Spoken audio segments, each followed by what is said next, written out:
And again, good night, everyone. My name is Andrea Pratt-Smith, and I will be your host for this evening's meetup. The Bahamas Agile and Project Management Community is an inclusive learning community of practice that is proudly sponsored by the Scrum Alliance, Creative Minds Projects, and also Healthy Agile. And we have a great speaker for you tonight, our speaker for February. We will introduce him shortly. But before we get into our speaker, I'm just being distracted by all these dinging at the door. So they're being let in. Welcome, everyone. We're going to start quickly with a word of prayer just to bring the Spirit into our presence. Heavenly Father God, we thank you for another opportunity to come before you as the Bahamas Agile and Project Community. We do not take anything that you have done for us in the past few months for granted. We thank you that for everything you've done in the past, what you are doing now, and what you will continue to do in our future, dear God. We ask that you will continue to use us as oracles to spread your message and to be a community of inclusivity and one of networking, and one that will empower not only the Bahamas, dear God, but everyone who is touched by our meetups and with our community of practice. Lord, we ask that you would bless this meetup tonight, Lord, that you would anoint the speaker, that he will impart wisdom to us. And we ask that you would bless everyone in attendance and those on their way. In Jesus' mighty name I pray, amen. So before we get started with our speaker, we're gonna allow a few minutes for persons to join. And I know you guys are normally shy about being on camera, but I am going to ask you if you would like to come on camera and tell us if this is your first time joining us, where you are joining us from. If you are joining us because you were invited through the Scrum Alliance, we'd like to know that as well. And we want to let you know that we will send the link in the chat for the Scrum Education Unit and the Professional Development Unit. You can apply that yourself directly through your PMI dashboard. So is anyone brave enough to come off camera and say if this is your first time joining us, where you are joining us from? How did you hear about us? Go ahead, so Mr. Cash.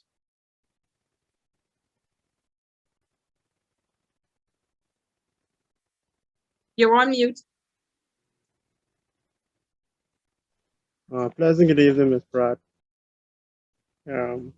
First and foremost, good evening to all. My name is Sean Gash. Well, I got invited through this group through a project management course I completed at UWI a few months ago. So I received the invitation and invited a group from a past colleague. So that's how I got introduced to the community. Well, my name is Sean Kendrick Cash. Well, I actually reside in Freeport, Bahamas, but I'm basically located in Abaco, Bahamas.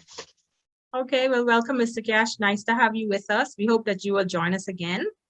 Anyone else would like to introduce themselves if they're a first-time attendee?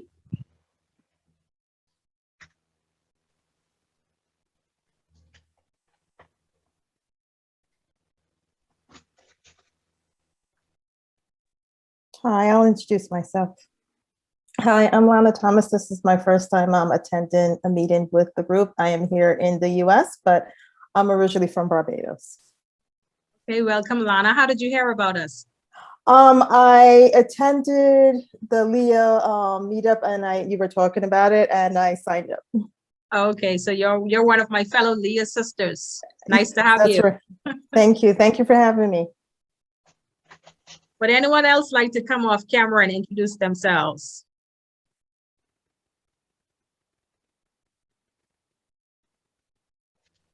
Or we have some persons in the chat, Omar, that put their information in the chat.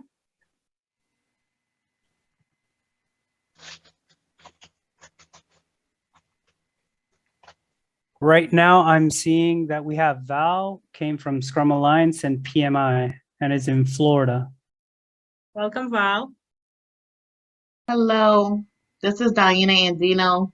Having some video issues, but I wanted to say hello. Hello, Diana. Where are you joining us from today? I am from Apollo Beach. I'm a Scrum Master from Great. the Scrum Master Alliance. Yes. Great. We actually have a few fellow Scrum Masters in the room, some of us who are recently certified. Nice. So happy to have you with us. Thank you.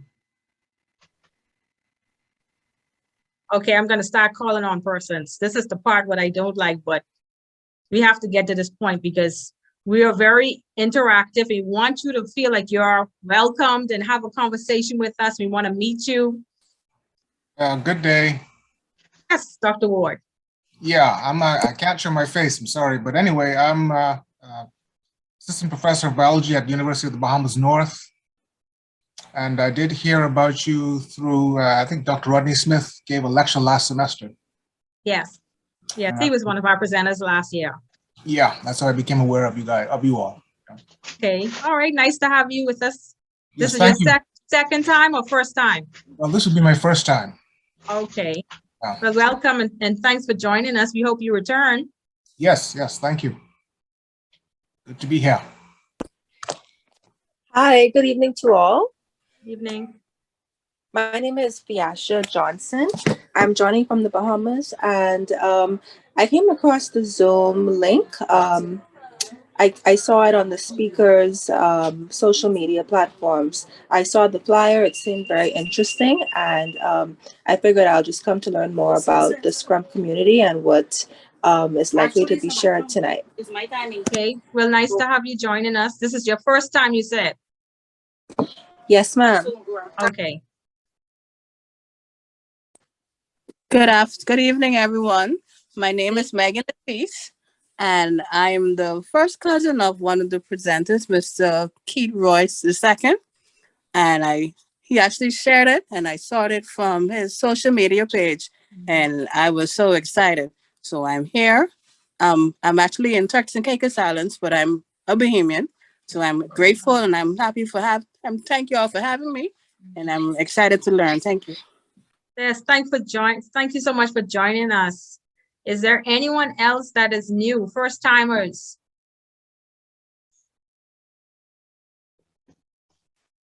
Yes, Ronald Brooks. I'm a colleague of this here to hear fascinating insights. Okay, welcome, Mr. Brooks. You are locally in the Bahamas? Yes, I am. Okay. Hello, Renwick. First time here. Learned about it from my girlfriend sent me an email because she thought it was interesting. So she sent me it to see how it is, and I'm glad to be here. I'm glad to expand my horizons and see how it goes. Okay, great to have you, Renwick. And why is your girlfriend not joining you? She's still finishing up work. That's why. Okay, Yeah, so has she work until sent you to make 6:30. sure you check it out and then you Aha, forward back to yeah, her. right. Okay, I understand how that goes. You know how it is. Yeah. Mhm. So anyone else would like to speak? First timers?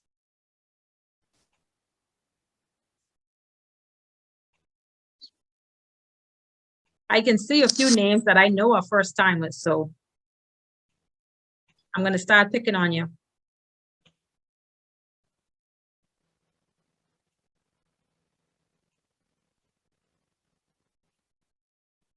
Okay, Duran.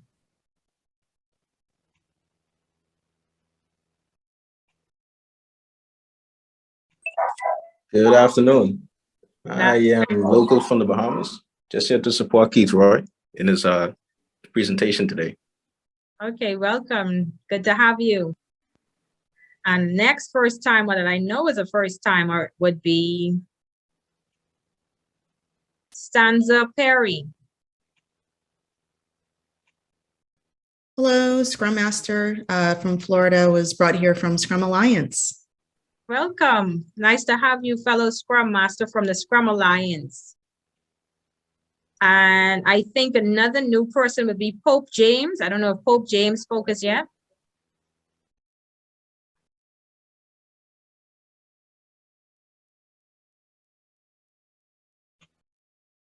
I don't know why you guys have me calling everybody out, but you know, We want everybody to have a turn to speak, introduce yourself, say that this is your first time. Giovanni Collins, that name is not new, but I don't know if you spoke as yet. Hi, good night, everyone. My name is Giovanni Collins from the Bahamas. I'm here primarily in support of Keith Roye, but I'm very excited to hear what each and every presenter has to say tonight. So yeah, glad to be here. Well, we have one presenter tonight. That's Mr. Keith Roye. Next month, we will have another presenter, and every other month, we'll have somebody new, whether it's a local person or an international speaker. So we hope that you will join us again. And before we move on from our icebreaker section, I would like to hear from Mr. Stephen Burrows, who was so vocal at our last meeting. I think he was our #1 attendee. He was into it. So Mr. Burrows, share with us what you thought about last month's meetup. Actually, it's very enjoyable. It's really good to see people getting involved, but also what I'm seeing from Agile especially is a new business way of thinking, and that's the thing that I like, that I really like, is that too many people are stuck in a wheelhouse, and project management on the whole demands you get out of that wheelhouse, and Agile is like the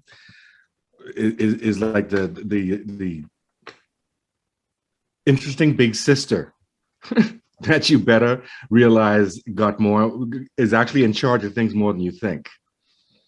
So it's just from that standpoint, just seeing what people are learning, but also seeing what people are actually perceiving. People perceive more than they think they do. And I know a lot of people don't want to speak when they come on here, and they're nervous about what people are going to think about them, but everyone starts that way.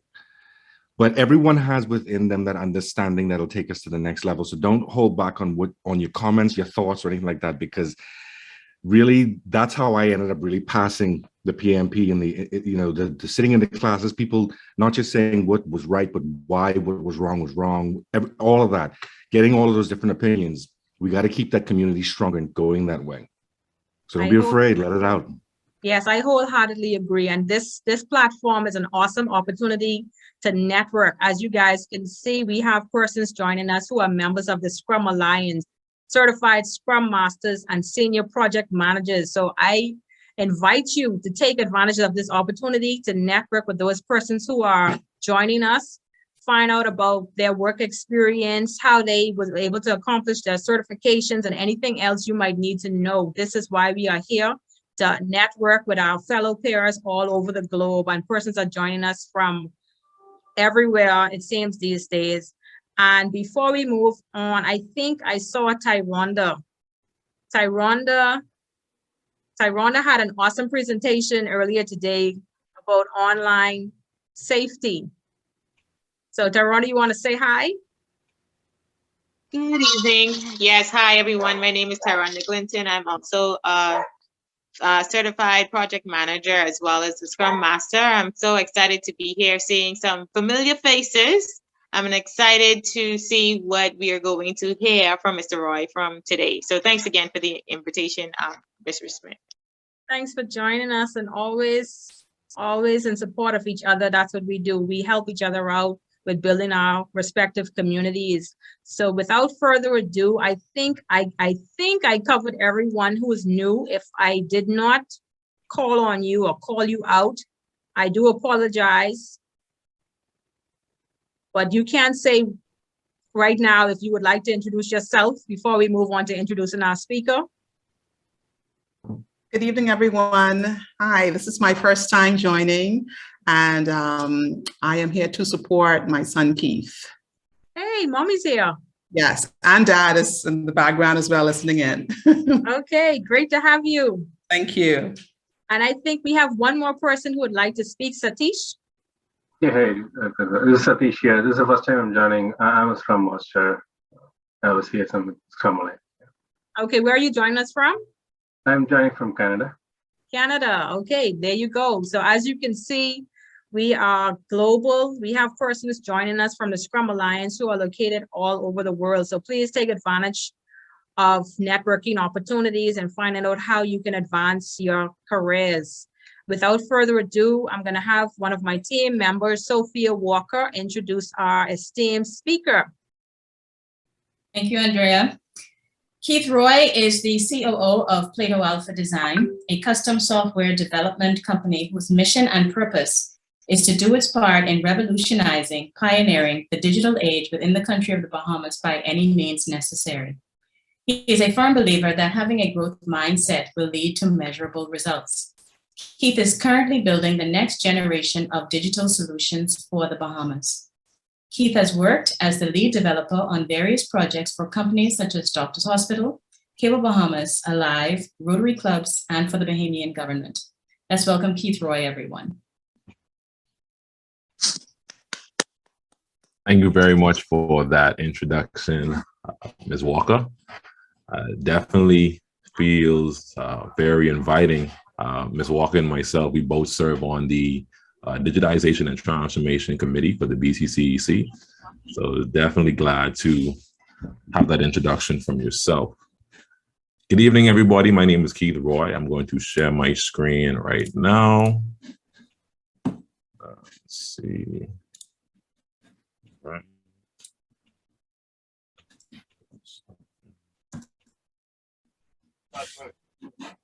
Can anybody see my screen? Yeah, it's clear. Okay. Well, today we are here to talk about business agility.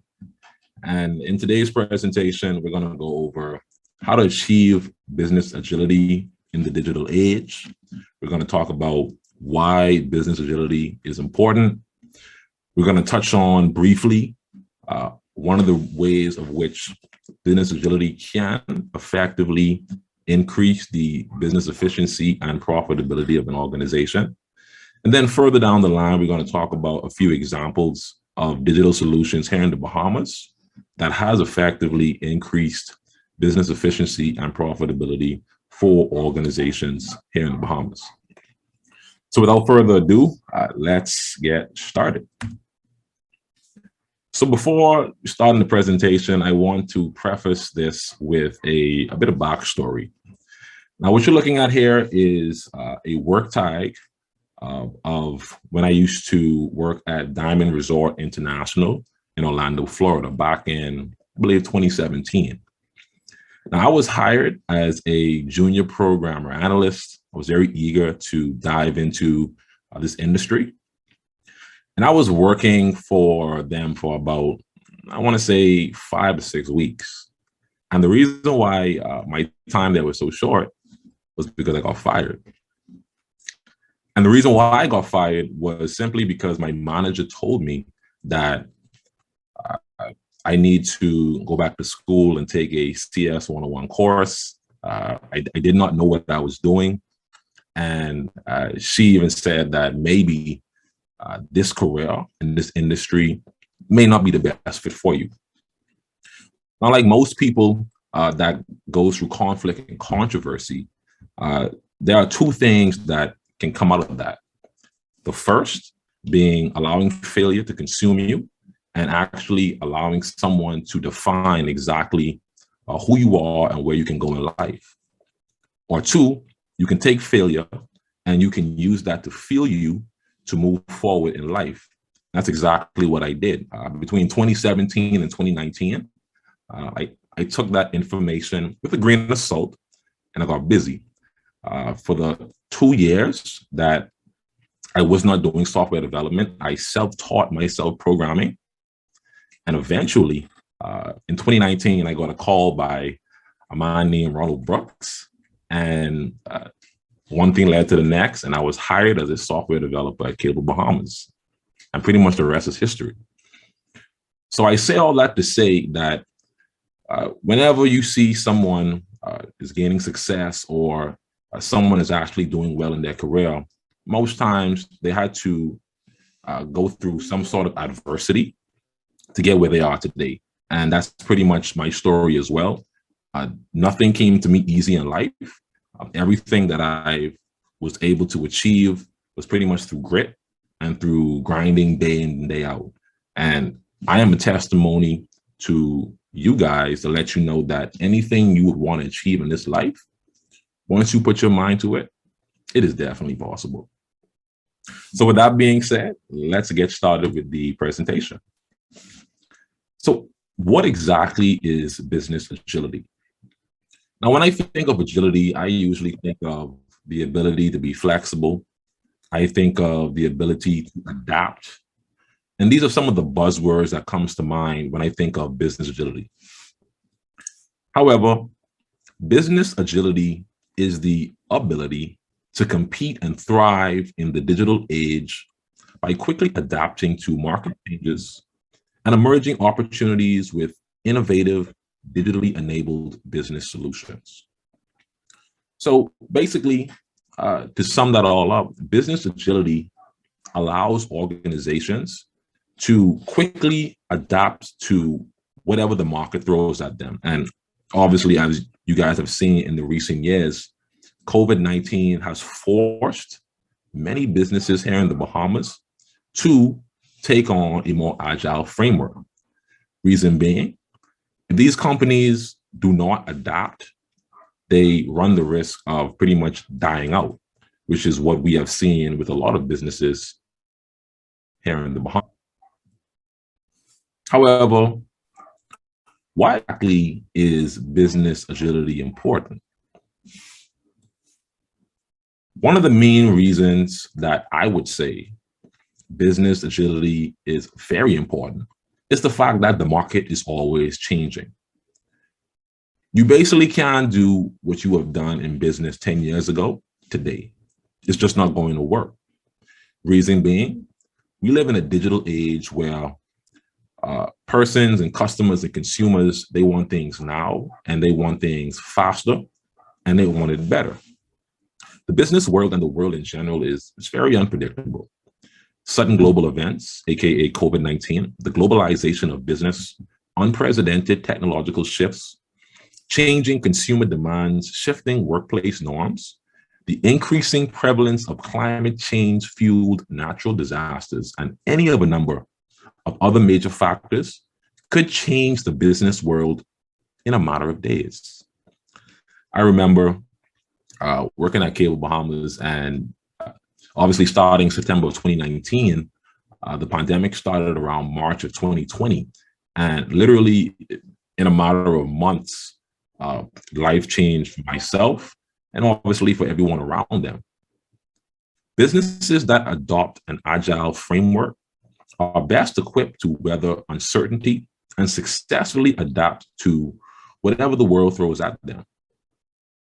If we take, for example, businesses throughout the time when COVID-19 really impacted us, you've seen that businesses had to do one of two things. A, they had to either adapt, and you started to see a lot of brick and mortar companies started to use the curbside method to actually provide a service to their customers. Or B, many businesses, sad to say, had to close their doors. Most businesses, from what I've seen here in the Bahamas, are not necessarily thinking 3, 4, 5, 10 years down the line in exactly what they need to do to keep themselves on top. Most businesses, as a matter of fact, are pretty much just trying to get by. And in the market that we are in today, that is no longer going to work. If you are not able to adapt to what the market throws at you, you definitely run the risk of your business or your organization dying out. The second reason why business agility is very important is that you have to provide more value to your customers. Again, we live in a world where people want things now and they want things the way they want it. Customers are consistently looking for faster and better products. This means that your company has to be upgrading and delivering a continually growth path. You can bank on the truth that when a business stops actively trying new things, they fall behind their competition. However, when a company is fast at trying ideas out and innovating, they in itself are agile. In business, especially myself being in business, I'm always trying to find ways to add more value to the customer, whether that means delivering a better product, whether that means delivering more service or adding value to that service, or simply just finding ways to do things differently than my competition. These are some of the ways that allows a business to continuously grow simply because they are adding value to the customer and the customer themselves are satisfied. Now that we have went through what is business agility, we have went through why it is important, we're now going to talk about how can an effective digital solution drive efficiency and profitability to a business. And for the purposes of this presentation, I'm really only going to talk about one main way, and that is robotic process automation, which short is automation. So you may be asking, what exactly is RPA? Robotic process automation is the term used for software tools that partially or fully automate human activities that are manual, rule-based, and repetitive. They work by replicating the actions of an actual human interacting with one or more software applications to perform tasks such as data entry, process standard transactions, or respond to simple customer service queries. Now, I must say that I did not even know something like this even existed until I started working at Cable Bahamas. Working at Cable Bahamas really allowed me to see exactly what sort of problems enterprise level businesses have. And with that, finding opportunities to solve those problems. While solving those problems, I started to understand and realize that there are a lot of businesses here in the Bahamas that simply has the same exact problem. Most businesses run their operations very manually. And although it may work for small businesses, it may even work for medium-sized businesses. But once you start to have an employee base of about 50, 100, 200 people, it is necessary to figure out how we can streamline operations to make efficiency within the business much more effective and make things very easier for the employee from day in and day out. So now, what are 5 uses of RPA that supports business agility? One of the first uses, and I believe the most important use of automation, is customer service. As we all know, we live in the Bahamas. We live in a tourism-first industry. Customer service is our bread and butter. RPA automation can change how businesses can deal pretty much with their customers. An example of that, namely, is to make ticket resolution significantly easier and faster. A common example of this is using RPA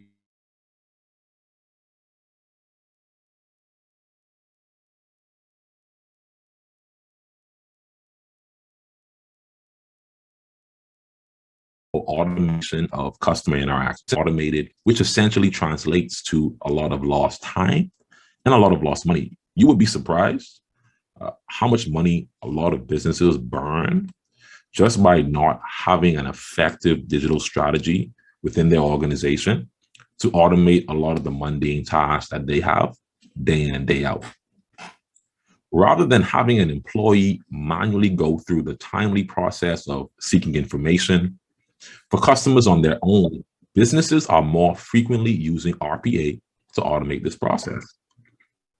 Companies use RPA to automate every step of validating the data associated with the customer's profile and integrates the data set necessary, removing the need for a human worker to switch between applications.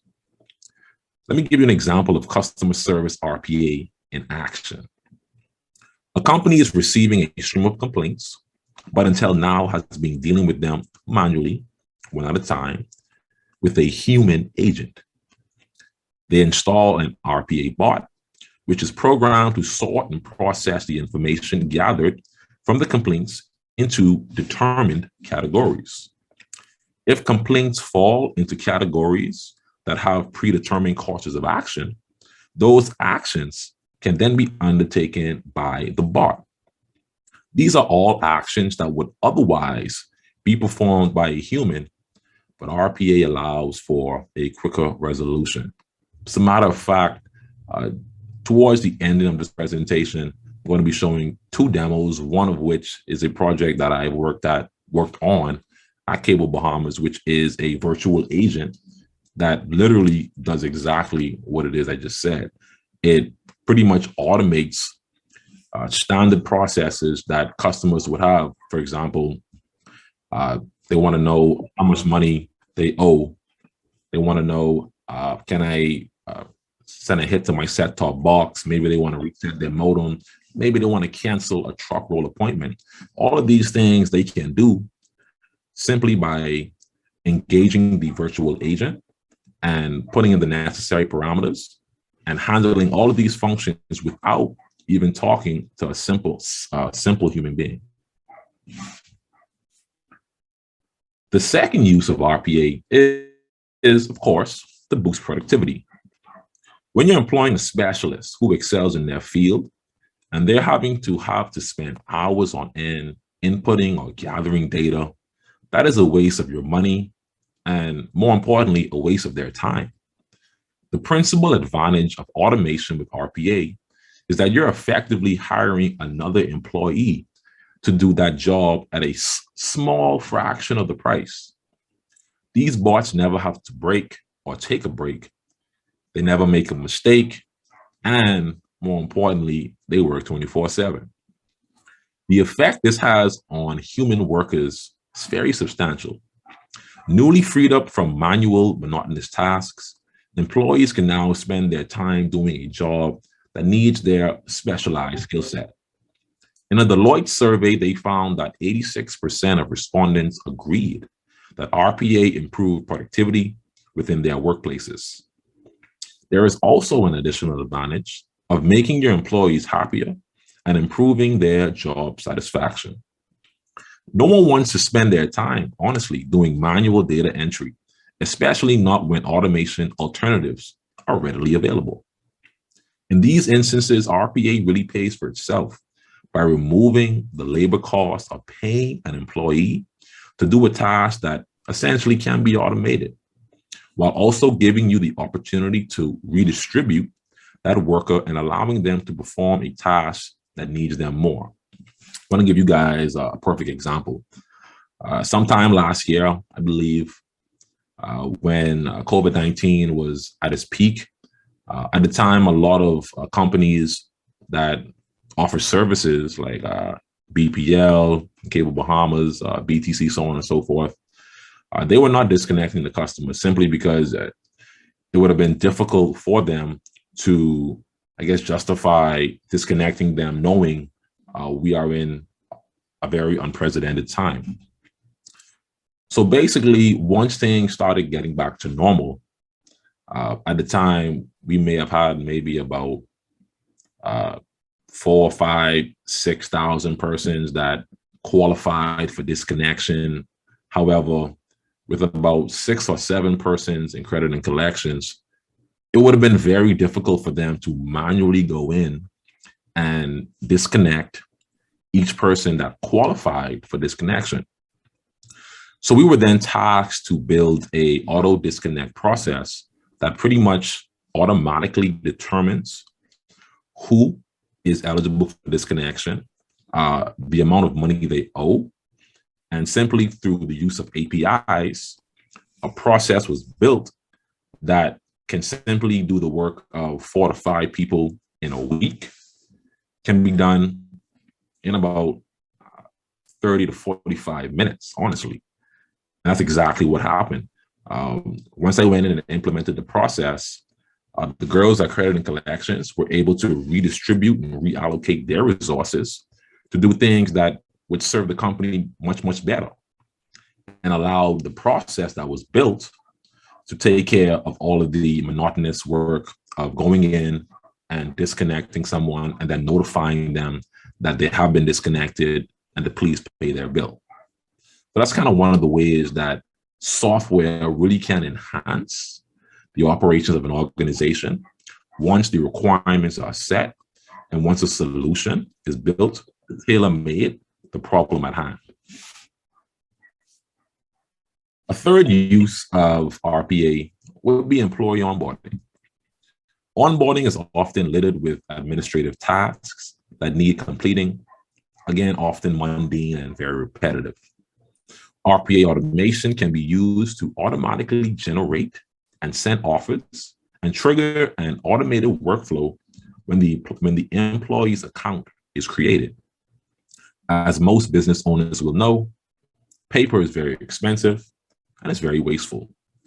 Decision makers are increasingly keen to implement RPA in their organization, with up to 40% of larger enterprises adopting some kind of RPA software by next year, up from 10% in 2018, based on a recent survey from datadriveninvestor.com.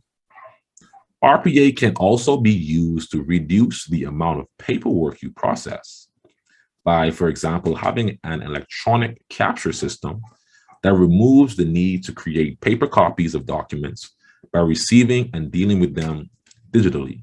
Again, digital enables solutions that work for you. Of course, you'll additionally make your HR team a whole lot happier and reduce the time it takes to onboard employees by as much as 10x. A fourth use of RPA, which I can personally say, this is something that my company is addressing head on, and is within payroll. Most HR employees understand how tedious and time-consuming payroll processes can be. I have talked to many businesses. You will be surprised how many businesses that have an employee base of 50, 60, 100, 150 still run payroll manually with Excel spreadsheets. And if you would see the process to get the information from one system, then they go ahead and put that in a spreadsheet. Then they take the spreadsheet and put that information in another system, and then payroll is run. I mean, that's pretty crazy. And it makes sense because most persons that I believe work in payroll are just focused on paying employees. You know, once the employees are paid and paid on time, that's the most important thing to them. But there has to be a better way to do things like payroll to make things easier both for the employee, the employer, and inevitably everyone who's involved.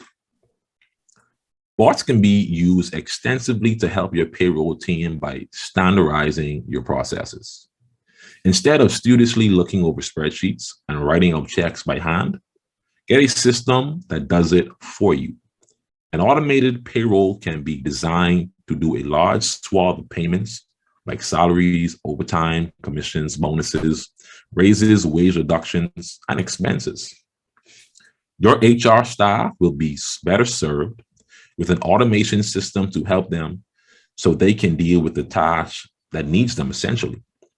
79% of the respondents in an HR survey about payroll indicate that they are not familiar with RPA, or RPA is not a part of their current strategy. Again, most persons in payroll are only concerned with paying employees. There isn't any conversation being done around how can we make this payroll process a lot more efficient. Let me give you an example of payroll RPA in action. RPA can be used for a variety of payroll-related purposes. Attendant management, for example, which can automatically track employee hours and adjust earnings accordingly with no human input necessary. It's estimated that a company of 50 employees can stand to save at least $20,000 a year by implementing RPA for their time and attendance systems. In addition to this, you have automated payroll administration, processing, deductions, and more. Many of these processes are considered low-hanging fruit. In other words, common automatable processes in a workflow which can be resolved relatively easy and the benefits of which are realized quickly by the business. Last but not least, we're going to touch a bit about analytics. Removing the human element from data gathering is also important when it comes to providing you with the data analytics and insights. And I know project managers especially are keen to analytics and data, most definitely. The amount of data in businesses provides great opportunities for valuable insights for what can be improved within your processes. For decision makers, quality data is an important tool. Unfortunately, because of human error, these business leaders can have to deal with data that is of poor quality. With RPA, not only can they tirelessly go through great amounts of data, but they can be programmed to spot on information that is useful to humans. Bots definitely excel at this, and it ensures that the data you have is high quality and defined by the rules that you yourself set, meaning you only get exactly what you need. So as far as trawling large data set goes, RPA is completely unparalleled in performing these tasks. And this is no small thing either. Companies rely on data more now than ever, whether it's for market research or assessing the performance of their employees. Now we're about to get into the good stuff, and this is the examples of digital solutions in the Bahamas that have driven efficiency and profitability. So first up, I'm going to talk about Rev's Pay by Phone, or IVR, and their e-wallet service. Now, these two platforms were built during my time at Cable Bahamas. My colleague at the time, Duran Humes, who is my business partner now, actually built both these platforms from scratch. These were built in 2020 at the start of the pandemic to address customers basically trying to be able to pay their bill. Obviously, at the time, the mall had shut down, so the mall operations were no longer available. The operations at all of the stores that are live were not available, and persons were finding it difficult to pay their bill because everybody was at home. These systems were designed to allow more ways for Rev customers to pay their bill contactless and without human intervention. And I am here to say that these two systems that does not need any human intervention does great numbers. I'm talking about huge numbers. The IVR, as it stands right now, has been in existence for about 2 years. And currently it has done about 34,000 transactions, totaling about $6 million in passive revenue. We're talking about a solution that not only saves time, saves money, but has generated an excess of $6 million for the organization. The e-payment service, which allows customers to pay their Rev bill through Suncash, Canoe, Mobile Assist, and the likes, that service in itself has done about 15,000 transactions in about 2 years, totaling about $2 million in passive revenue. Now imagine, at the end of this year, both systems probably are going to hit a combined total generated revenue of about $10 million. And anyone that is in business, understands business, and understands how digital solutions can drive revenue, this is a game changer. And it not only frees up resources for the company to allow agents to reallocate their resources to things more effective, but now you have a system that works for you and not against you. The second example is a project that we recently completed and should be coming online very, very soon. And it is the Doctors Hospital COVID-19 testing portal. Now, if you work for a company that tests with doctors for your employee health, whether it's once a week, you would know that for the most part, you would have to sign up and you would have to pretty much fill out a form that they have on the website. At that time, nothing was integrated. However, the portal was built to allow business that tests with doctors to have a central hub to create group bookings and also streamline the operations for the specimen collectors and processors to conduct their business. The test results themselves are fully integrated into the platform, which is the first of its kind to the Bahamas, which makes the tests themselves fraudulent-proof by design. The system allows Doctors Hospital to scale their operations effortlessly without creating operational drag in the process. So you can imagine a company as big as Doctors Hospital. As you can see, they are now adding about 3 or 4 new locations. They now have a system that works for them. And it's as simple as them going in, adding the test site or the new test site, and everything else in the background is created for them. Once they create that new test site, essentially that site is active, ready to go, and persons can now test from that test site, and their operations does not have to worry about how we're going to now onboard a new site with everything we have going on. Also, they have the ability to extrapolate reports on demand since all of the data is now centralized. So now a company like Doctors Hospital can now start running reports to say, okay, we have at this site, 100 persons are testing for rapid antigen, but 200 persons are testing for PCR. So they can make more informed decisions as to how they can streamline or better serve their customers based upon the data that is being provided to them based upon this integrated portal. A third example is Rev's virtual agent, right? This virtual agent was built in 2021 to assist the call center with technical support that can be automated. The bot drastically reduces the amount of calls coming into the call center, allowing the business to reallocate those resources more effectively. And if I can, let me go out.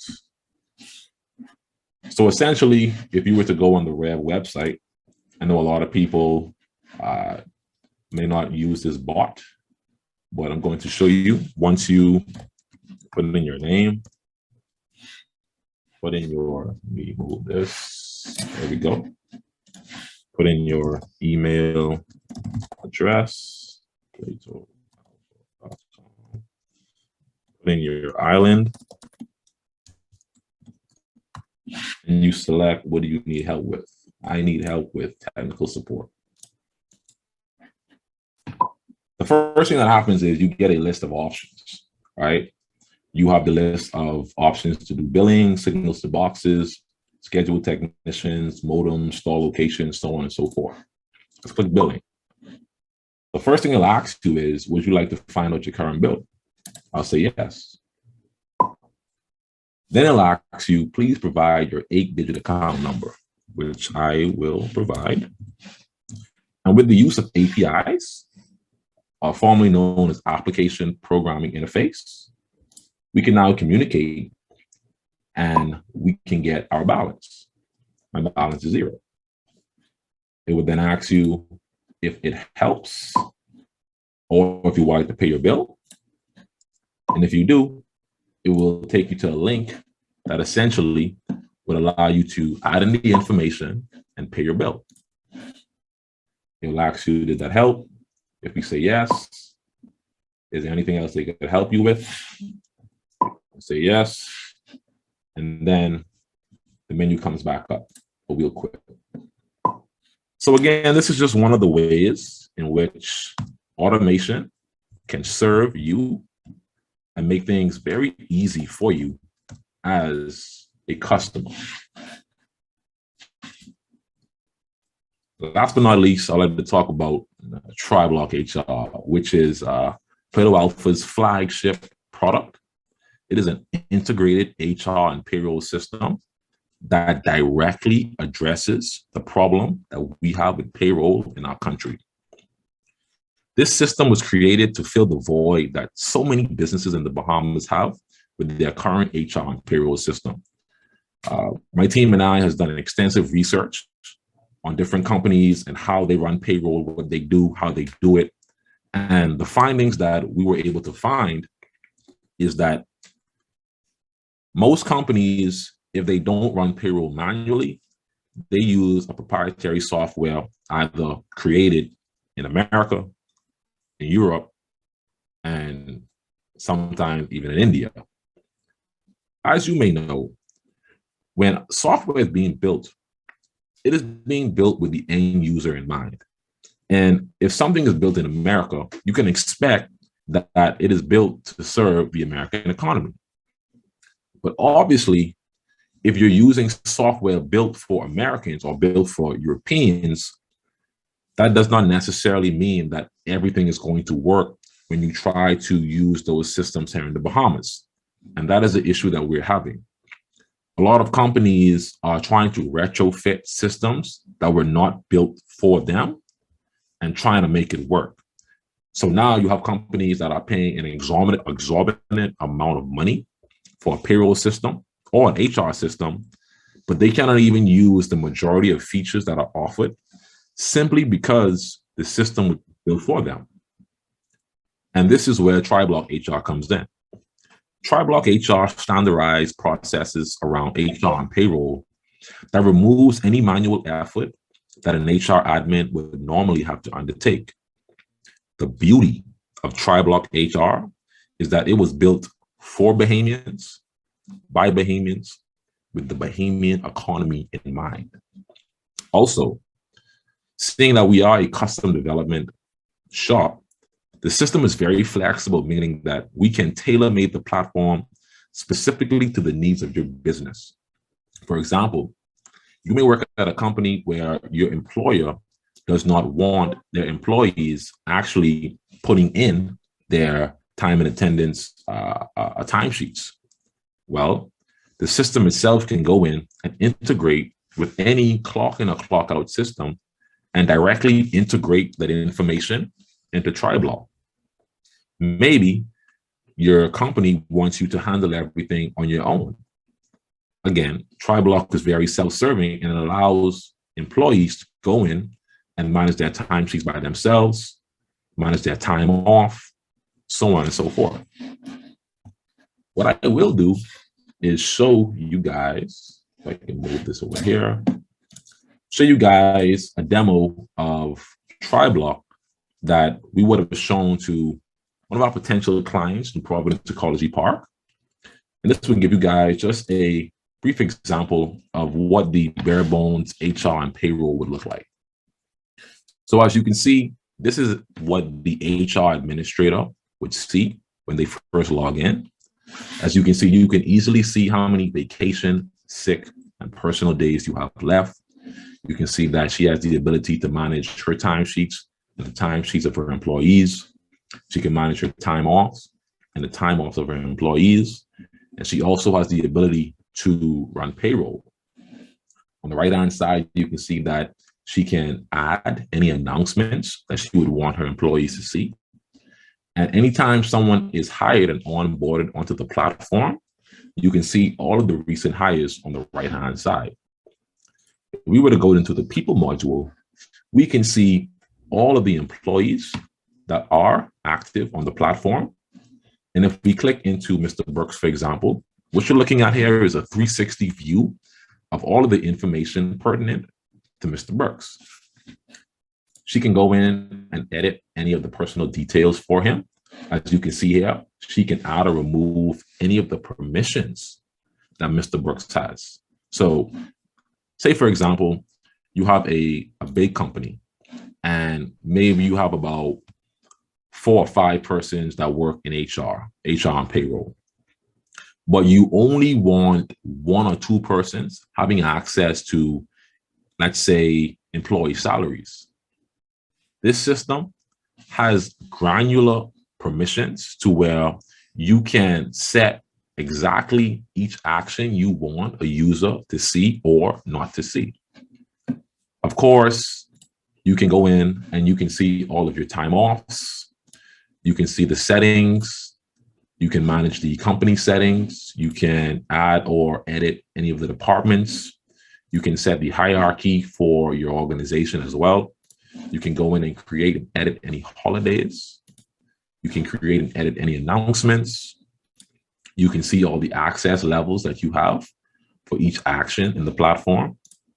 And of course, you can add or edit any work titles. Also as well, you can run a pay run very, very effortlessly. As you can see, there was a pay run that we had ran for her for February 4th to the 18th. Also, the information that you are seeing here is demo information. None of it is real. So nobody has to get spooked about seeing salary information if you know someone that is actually on the platform. You can go in and you can see that this payroll has been approved.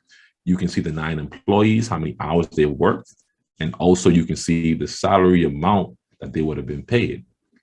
You can also download the bank file.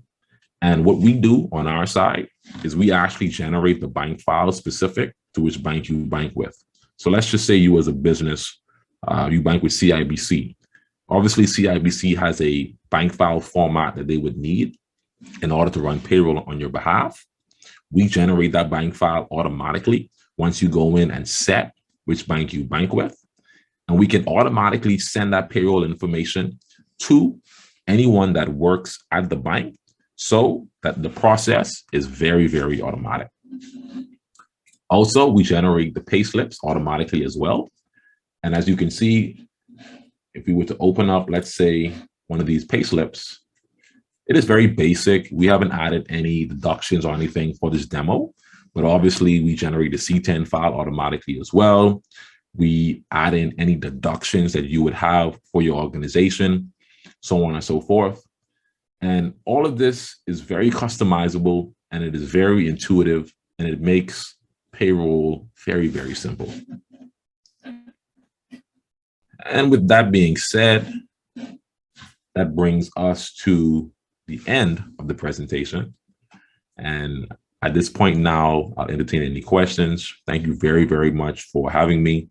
It was a pleasure to present to you how business agility is important, what it is, and effectively how we can inevitably increase business efficiency and profitability to an organization.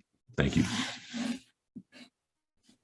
Thank you so much. The floor is open. I see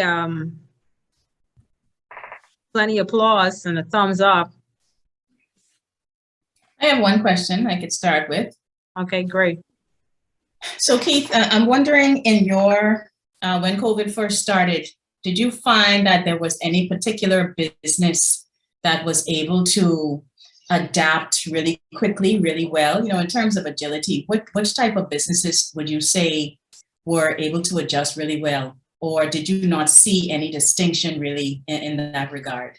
Businesses just did what they had to do. Well, like you said, a lot of businesses did have to do what they had to do essentially, but a lot of smaller businesses, I believe, were able to capture a lot of the opportunity that the pandemic had brought, right? So whether that means delivering their services to the client themselves, whether that means finding ways to offer curbside service, a lot of smaller businesses were able to adjust fairly easily. Now, obviously, the bigger businesses, it takes a while to, I guess, change or update their operations simply because it's a much larger operation, a lot more moving parts. But inevitably, most organizations that could have adapted did adapt. And the businesses that didn't, unfortunately, they probably are no longer here. I would say the smaller businesses definitely were the ones that took the most opportunity and actually used COVID-19 as a way for them to either propel their product or find ways to get their product in the hands of the consumer at a much more effective and efficient way. And one follow-up question, would you also say that in larger companies, perhaps the adoption of the changes is more difficult? So when you introduce these initiatives, you talk about the robotic processes, is it more challenging to introduce them in bigger organizations? Do you get any pushback? Is there any resistance? or do people just naturally adapt to these changes, to these new initiatives in their environment? Well, here's what I would say. Based on my limited experience, what I've seen is that a lot of big companies don't know what they don't know. And the reason being is because I think that there is a lack of skill set in this niche market. You know, you have a lot of persons that know how to develop software, but a lot of persons do not know how to apply software development to business problems.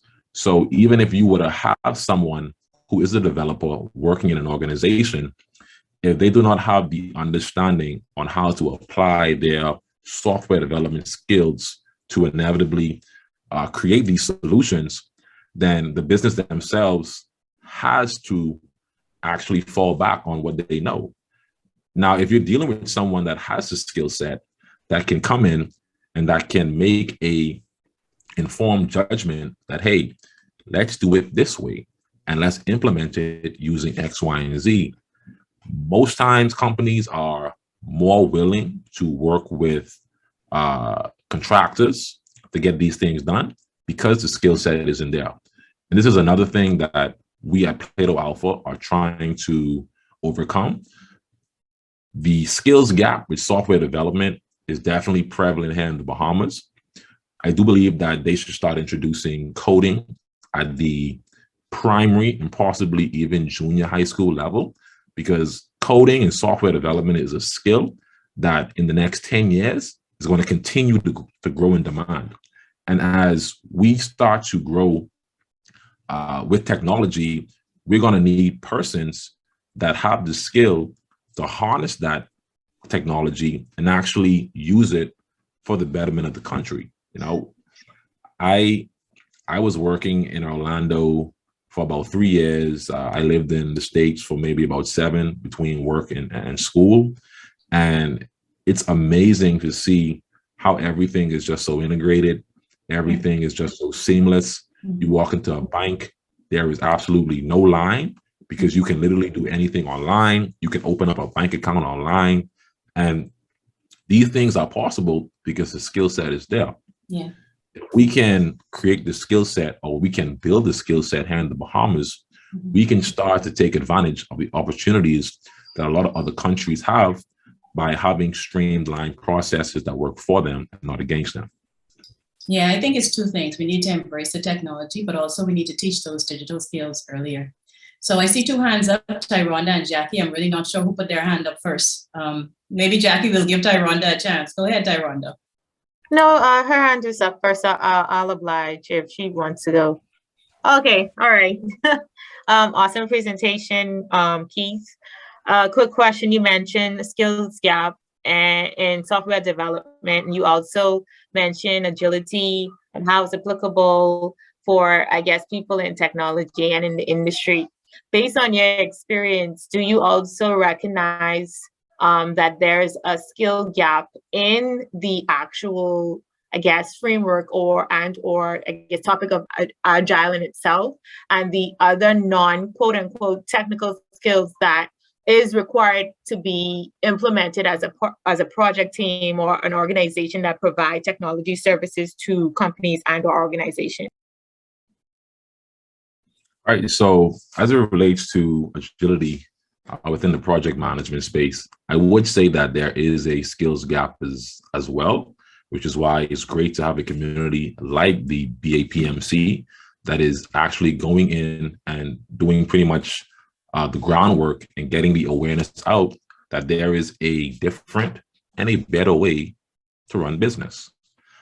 Most businesses, especially larger businesses, usually fall in the category of a waterfall type of a workplace where anytime a project is being implemented, there is no agility in actually implementing that project. It starts from development.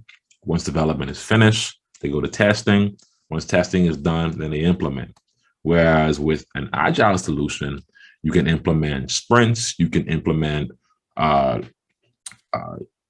I want to say is product backlog meetings where you actually discuss what you're going to build in that sprint. Every morning you have a stand-up that allows you to talk about the work you did the day before, the work you're going to do today, and obviously using stuff like Kanban boards, Jira, and ways in which you can track the metrics of a specific team. It allows the organization to effectively see how their resources are being used and if we need to either pivot based upon the requirements. Those skills are definitely needed in businesses, and it is a lack here in the Bahamas.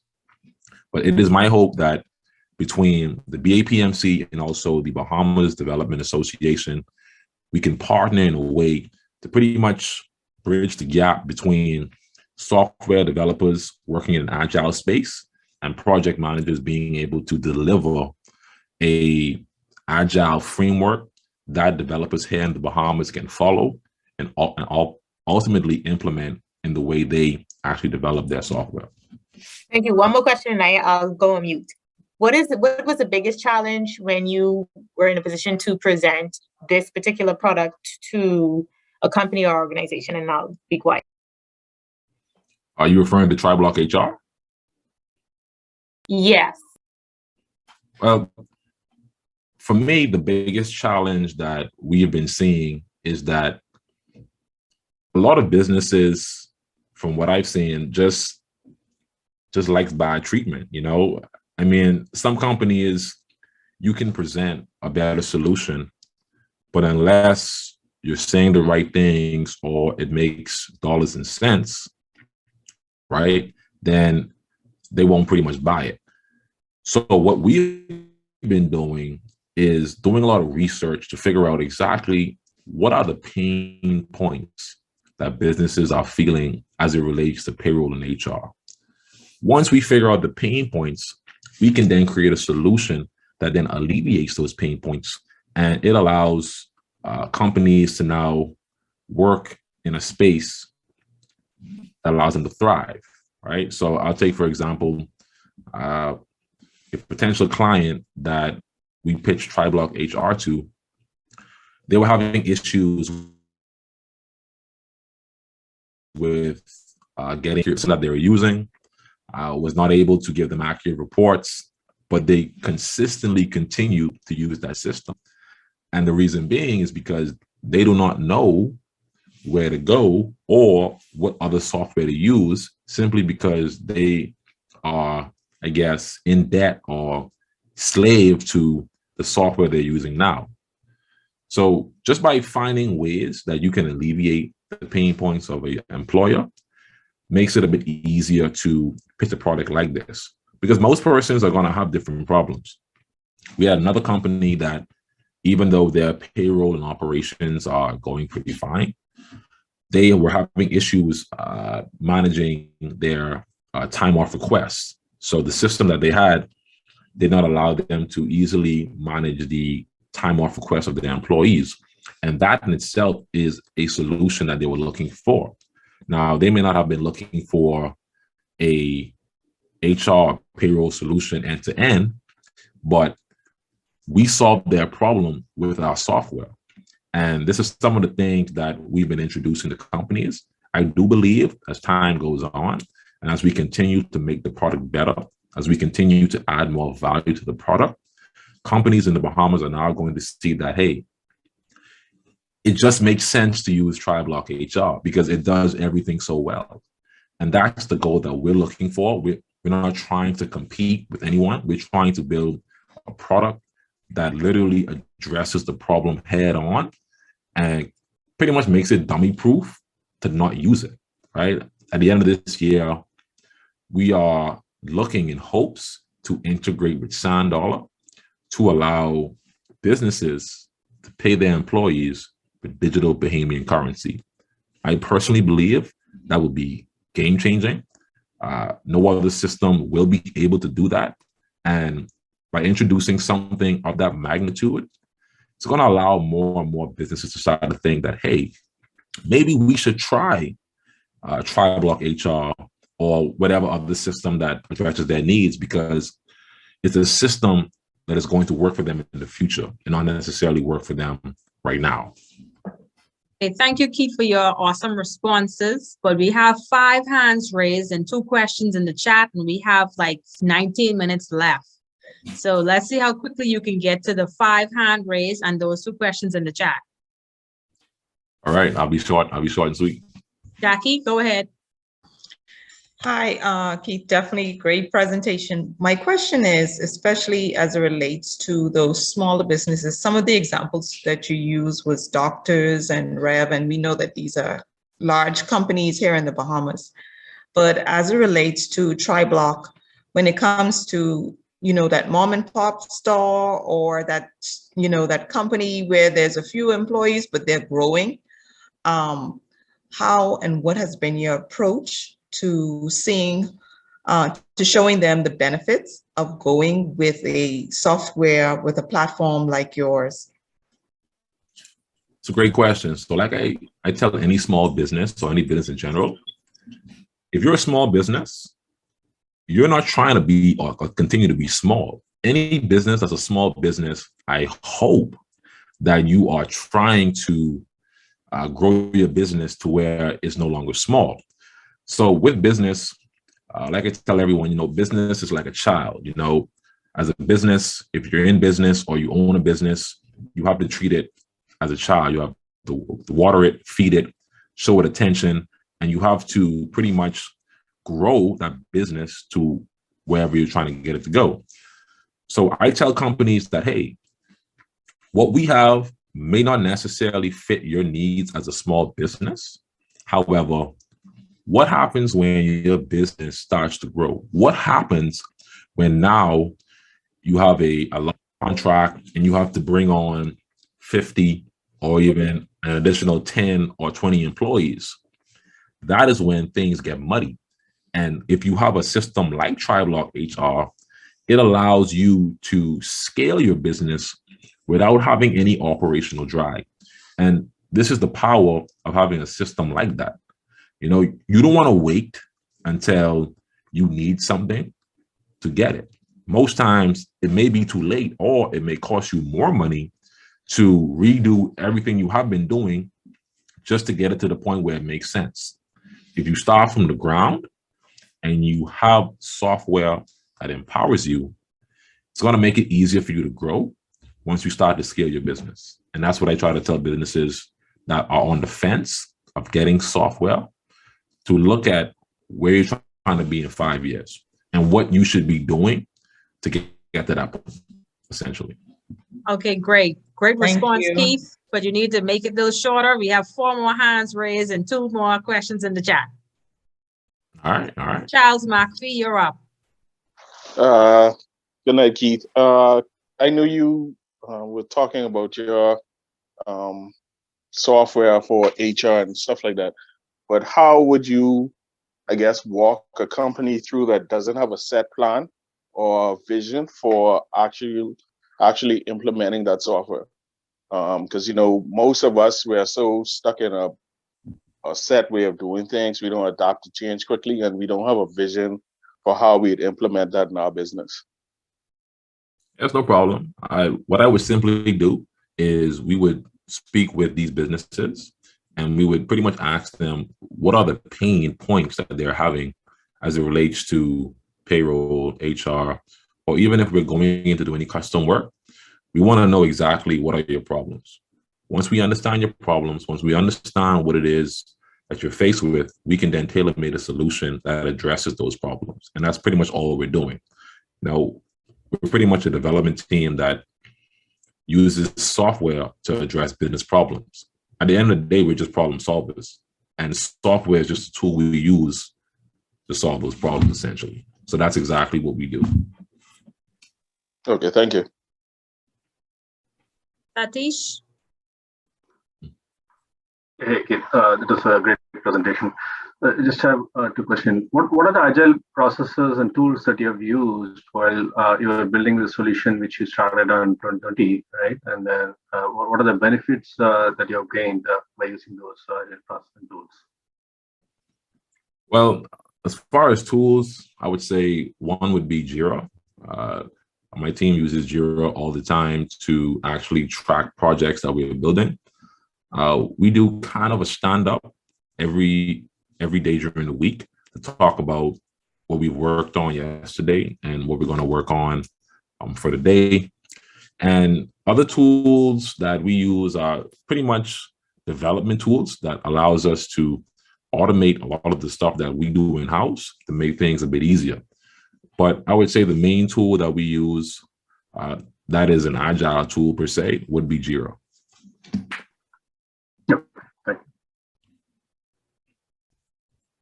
Okay, then we have, okay, I'm gonna mess up this name. Faisius. Hi, Fiasha here. No worries. I just want to start off by saying, Keith, it was an awesome presentation. I do have lots to say, but I know that we're very pressed on time, so I'll try to be as brief as possible. My main question, I've experienced, I guess, working with software developers and, you know, having them assist a company that I worked for. However, I've also noticed that, you know, once you do utilize a software, you now have to bring in or have persons who are of a certain technical expertise who are able to essentially use the software, manipulate it, and also understand what the software is doing. I think the software that you are introducing is very beneficial from an HR perspective. However, in your experience, have you, I guess, come across any dissent? So for instance, I know that right off the bat, those low-level workers who would have been doing those mundane tasks, once you implement such a system, you know, their job now becomes obsolete. I mean, from a business perspective, I know you spoke about that very thoroughly. That's great. However, have you experienced any, I guess, dissent or pushback from those persons who, you know, may have been disadvantaged by, you know, automation in general? Or what are your thoughts on, you know, I guess the negative impacts of automation, especially considering the technical skill set gap that we face here in the Bahamas? Great question. So to answer that, I would say the only thing that remains the same is change. And the same way that the market is always changing, you as an individual have to evolve your skill sets.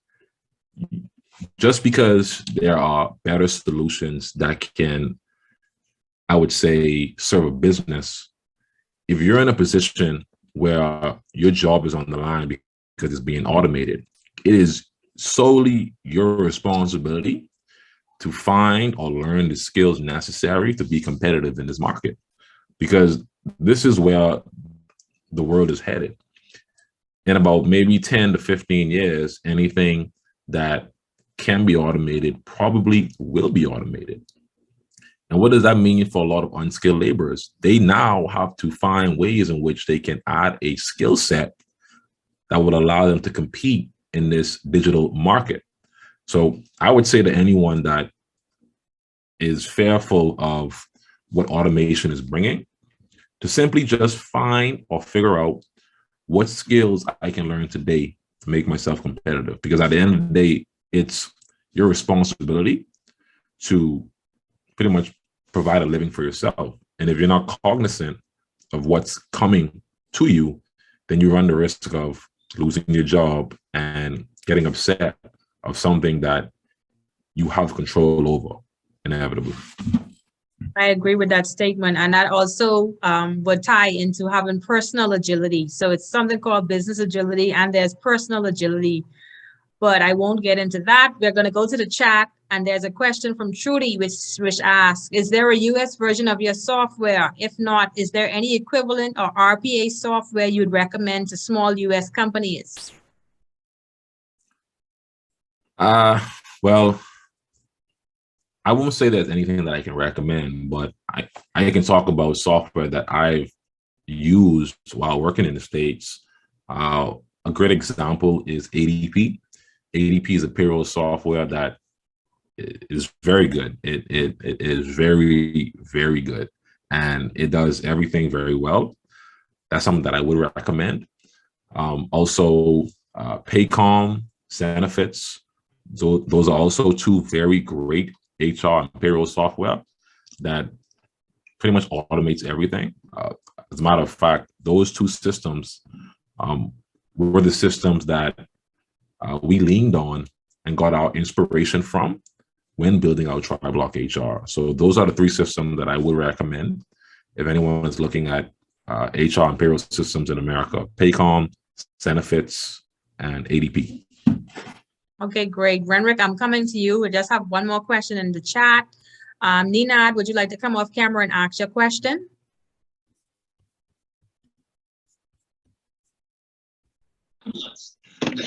Sure, yeah. Give me just 1 second. Sorry. I wasn't ready to come off camera. Hi, guys. Sorry. Great presentation. Thank you so much. Really quick. So maybe it's off topic. I hope that's okay. What's the program language you're using to build this kind of softwares, and would you recommend JavaScript to someone who is a beginner? I would definitely recommend JavaScript as well. For a beginner, I would say start off with the basics: HTML, CSS, and JavaScript as a language. What we use to build TriBlock is it's very simple: PHP on the back end, using Laravel as a framework, and on the front end, we use React as the framework and JavaScript as the language.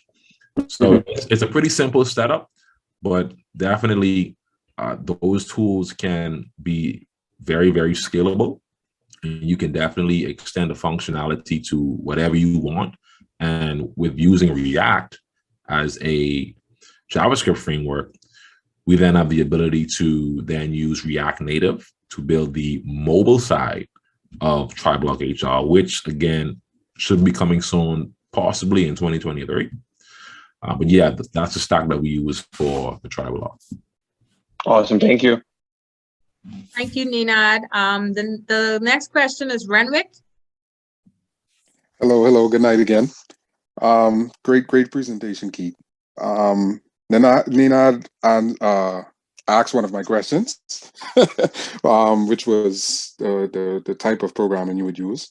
But to touch on a point you talked about earlier, with the schools having to implement this type of education early on, because I learned over the past 2 years that it is really difficult to learn. I took, with my business having to shut down, I had a water sports business, and I had to shut it down during the pandemic.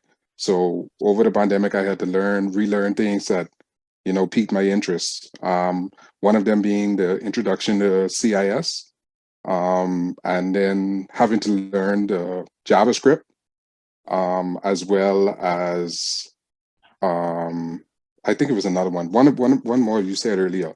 But the one I learned that was better for me was the Python. I learned how to use that more efficiently than the other set. It was easier to learn for me.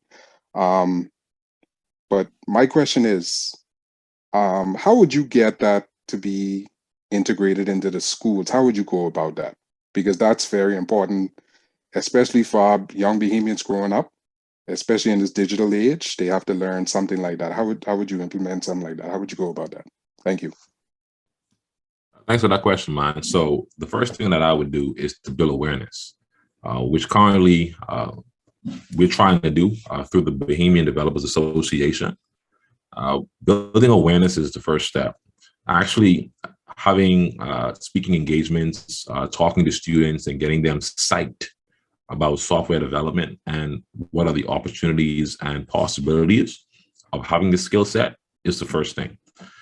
And once that's able to happen, you're able to essentially now speak to principals, or let's say persons in charge, and you can go from there. Now, I know BTBI has software development courses as well. So even working with BTBI to have them as well speak to some of these public schools and private schools, just to get them interested in this field and let them know that, hey, You know, this is an option that you can take after you graduate high school, and you can be assured that once you have the skill set, you're going to be in high demand. You're not going to have any problem finding work. You're not going to have any problem trying to make a living, because in the Bahamas especially, there is a high demand and short supply of technical experts that can critically think and solve business solutions for companies.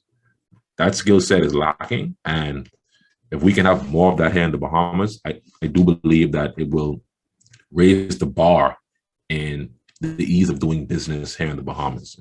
A perfect example is there should be no reason why you go into, let's say, Bank of the Bahamas, and you have to pretty much take your debit card and put money on your debit card from your account because it's not linked. That is because, for whatever reason, the card and their system is not integrated. Whether or not they want to integrate it or not, we don't know.